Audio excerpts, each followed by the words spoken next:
నమస్తే శ్రీమాత్రే నమః శ్రీ గురుభ్యో నమః. అయితే నేను ఎప్పుడూ మీ ముందుకు ఒక్కొక్క ప్రతి నెలలోనూ వచ్చే రాజయోగాలను మాత్రమే వాటితో మాత్రమే నేను మీ ముందుకొస్తాను. అయితే ఈ రాజయోగాలు, మహారాజయోగాలు, యోగాలు ఇలాంటి వాటిలో స్పెషల్ ప్రతి ఒక్కళ్ళకి ఏదో ఒక మంచి జరగాలనే ఆశయంతో మీ ముందుకు ఈరోజు మరొక యోగాన్ని తీసుకొచ్చాను. అయితే ఆ యోగం ఏంటంటే శుక్రగ్రహము నక్షత్రంలోకి మారడం వల్ల వచ్చే అరుదైన రాజయోగం అన్నమాట. అంటే మనకి ఈ గ్రహాలు ఒక్కొక్కసారి రాసుల్లో మారుతూ ఉంటాయి, ఒక్కొక్కసారి నక్షత్రాలలో కూడా మార్పులు సంభవిస్తుంటాయి. ఈసారి శుక్రగ్రహము నక్షత్రాలలో మారిందనమాట. ఈ మారడం వల్ల ఎలాంటి చారిత్రాత్మక సంఘటనలు జరుగుతాయి, రాసుల వాళ్ళకి ఎలాంటి మంచి ఫలితాలు వస్తాయి అనే అంశాన్ని మీకు సవివరంగా తెలియజేస్తాను.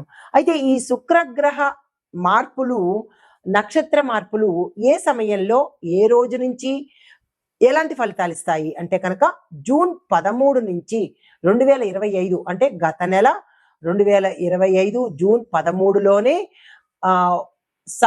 అంటే రాత్రి 9:21 శుక్రగ్రహము భరణి నక్షత్రంలోకి ప్రవేశించేసింది.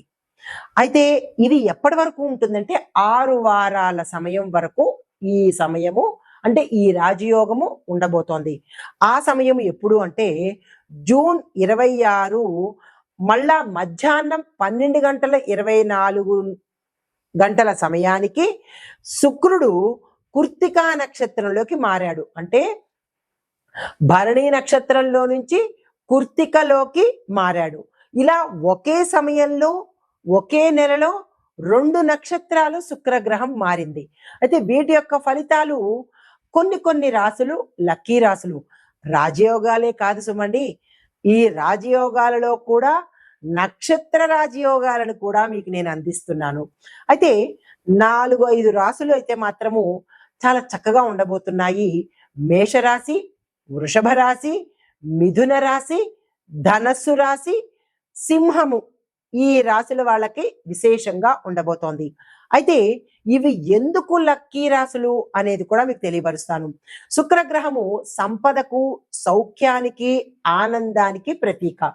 అయితే ఇవి భరణి నక్షత్రం నుంచి కృత్తికా నక్షత్రంలోకి మార్పు చెందిన సమయము అంటే జూన్ 26 వరకు మనకి ఇంకా చాలా సమయం ఉంది. కాబట్టి ఎట్లాంటి ఫలితాలు ఇస్తున్నాయి ఈ రాశుల వాళ్ళకి అంటే కనుక ఆర్థిక లాభాలు, కెరియర్లో గ్రోత్, ప్రమోషను, ఉజ్వలత అంటే విపరీతమైన డ్రాస్టిక్ చేంజ్ ఇవ్వబోతోంది. తర్వాత వైవాహికంగా అంటే వివాహపరంగా, దాంపత్యంలోనూ గుడ్ రిలేషన్స్ ఉండబోతున్నాయి. దీంతో పాటు ప్రజాదరణ, సోషల్ మాధ్యమాలలో ఎవరైతే ఉన్నారో వారికి విశేషమైన స్థాయి లభించబోతోంది. అయితే ఏ నెలలో ఎంతెంత కాలం ఉంటుంది అనేది కూడా మీకు తెలియపరుస్తా. మీకు ఒక కన్ఫ్యూజన్ రావచ్చు, ఏ నెలలో మేము చూసుకోవాలి, ఎంతెంత సమయం ఉండబోతోంది అనే సందేహం లేకుండా అది కూడా మీకు ఇక్కడ ఇచ్చేస్తాను. అయితే ఈ శుక్రగ్రహము భరణి నక్షత్రంలో జూన్ 13 నుంచి 26 వరకు, కృత్తికా నక్షత్రంలో జూన్ 26 నుంచి సుమారు జూలై 10 వరకు అనగా 12 రోజులు ఉండబోతోంది. అయితే ఈ ఈ 2 రోజులు చాలా గుర్తుపెట్టుకోండి.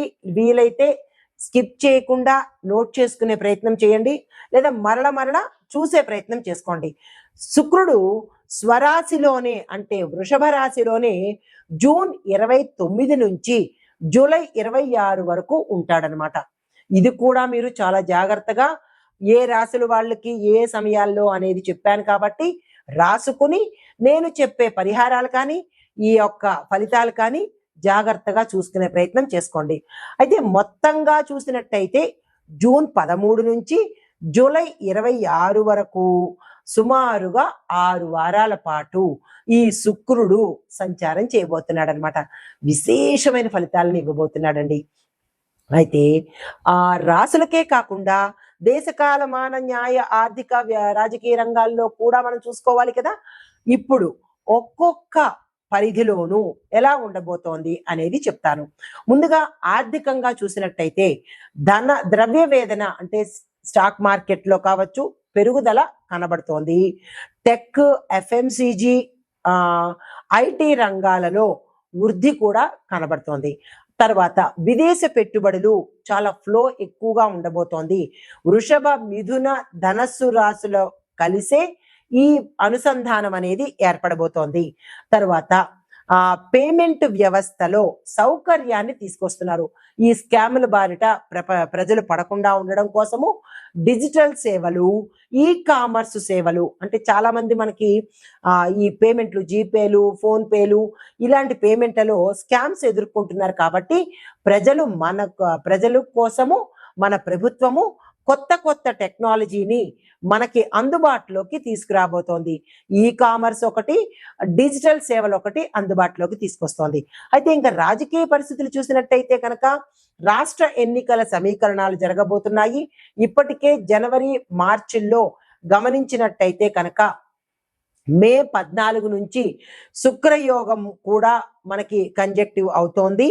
దీనివల్ల కొంత మార్పులు జరిగే అవకాశం కూడా కనబడుతోంది. అయితే ముఖ్యమైన నిర్ణయాలు ఎప్పుడు తీసుకుంటారు అంటే జూలై, ఆగస్టు మధ్య కేంద్ర రాష్ట్రాలలో నిర్ణయాత్మక పాలసీలు మనకి ప్రవేశపెట్టబడబోతారు. అది ప్రజాదరణ పెరుగుతుంది, ప్రజలకు ఇష్టమయ్యేటట్టుగానే ఉండబోతున్నాయి.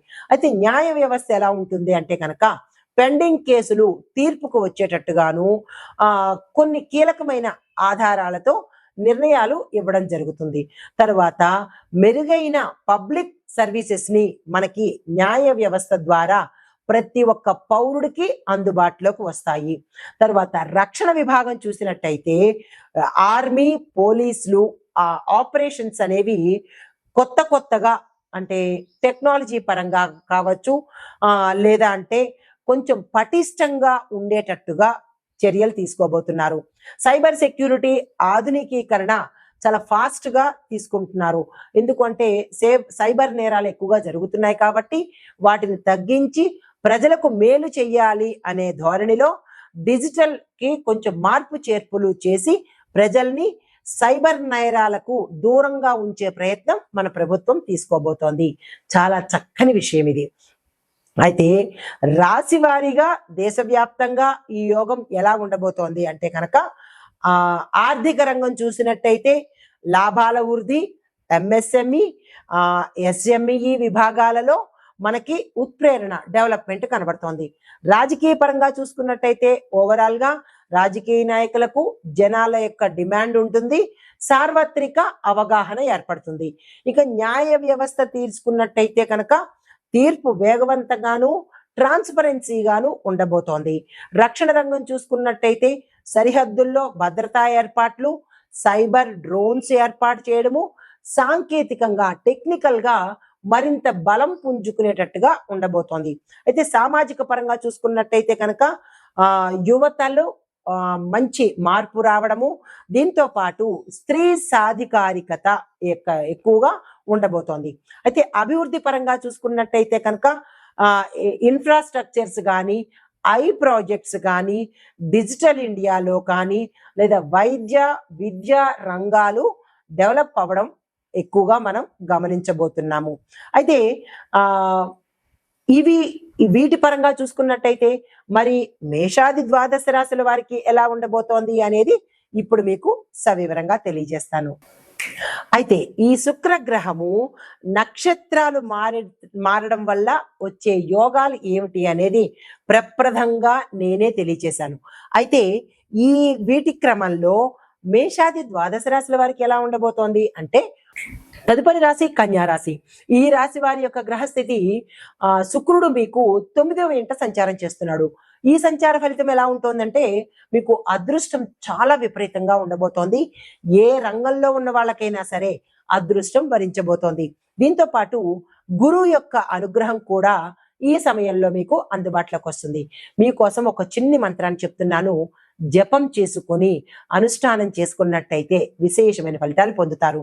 ఆ మంత్రం ఏంటంటే క్లీం శుక్రాయ నమః. చిన్ని మంత్రము, బీజ మంత్రము, జాగ్రత్తగా పలికే ప్రయత్నం చేసుకోండి. దీన్ని ఎలా చేస్తారు అంటే కనుక తెల్ల పువ్వులతో లక్ష్మీ అమ్మవారికి పూజ చేసుకుంటూ 108 సార్లు ఈ మంత్రాన్ని చదువుకోండి. అయితే సూచన ఏంటంటే మీరు ధార్మికమైన పనులు చేసుకోండి. ఆ ధార్మిక యాత్రలు చేయాలి అని అనుకుంటే కనుక ఈ సమయం చాలా చక్కని సమయము, ఉపయోగించుకోండి. నమస్తే. అయితే ఈ శుక్రుడు ఈ నక్షత్రం నుంచి నక్షత్రము, ఇక్కడ చాలా గమనించాలి, రాశి నుంచి రాశి కాదు, నక్షత్రం నుంచి నక్షత్రం మారినప్పుడు ఓవరాల్ గా ఎలాంటి ఫలితాలు ఉంటాయి అంటే కనుక జూన్ 13 నుంచి జూలై 26 వరకు ఉంటాడు. ఈ విషయాన్ని ప్రతి ఒక్కళ్ళు గమనించుకోండి. అయితే ఆ సమయంలో నేను ఇందాక చెప్పినట్టుగా ఏ రాశి వాళ్ళు ఏ ఏ పనులు చేసుకోవాలి అనేది చెప్పాను. ఆ సమయాన్ని అలా ఉపయోగించుకోండి. అయితే ఈ నేపథ్యంలో 6 వారాలు శుభ ప్రాయశ్చిత్త కాలం అన్నమాట. మీరు ఏదైనా తప్పులు చేసినా దాన్ని ప్రాయశ్చిత్తంగా తీసుకొని ఈ సమయంలో ప్రాయశ్చిత్తం తీసుకోండి. రెండోది 4-5 రాశులు బాగుంటాయని చెప్పాను కదా, అది మేష, వృషభ, మిథున, ధనస్సు, సింహరాశులు చాలా చక్కగా ఉండబోతున్నాయి. ఎలా? ఆర్థికంగాను, కెరియర్ పరంగాను, కుటుంబ పరంగాను చక్కగా ఉండబోతున్నారు. అయితే ఇంకా దేశవ్యాప్తంగా ఓవరాల్ గా ఎలా ఉండబోతోంది అంటే కనుక ఆర్థిక వృద్ధి ఉంటుంది, రాజకీయంలో కొత్త చరిత్రలు రాబోతున్నాయి, న్యాయం పారదర్శకంగా ప్రతి ఒక్కళ్ళకి, ప్రతి పౌరుడికి అందుబాటులోకి వస్తుంది, భద్రతలో మన దేశము టాప్ రేంజ్ లో ఉండబోతోంది. అంటే భద్రతా ఏర్పాట్లు చాలా విస్తృతంగా తీసుకోబోతున్నారు. అయితే ఇది ఒక గోల్డెన్ పీరియడ్ అని చెప్పొచ్చు. జూన్ 13 నుంచి జూలై 26 వరకు ప్రతి ఒక్కళ్లకు ఇది గోల్డెన్ పీరియడ్. దీన్ని వృధా చేసుకునే ప్రయత్నం అస్సలు చేసుకోకండి. నమస్తే.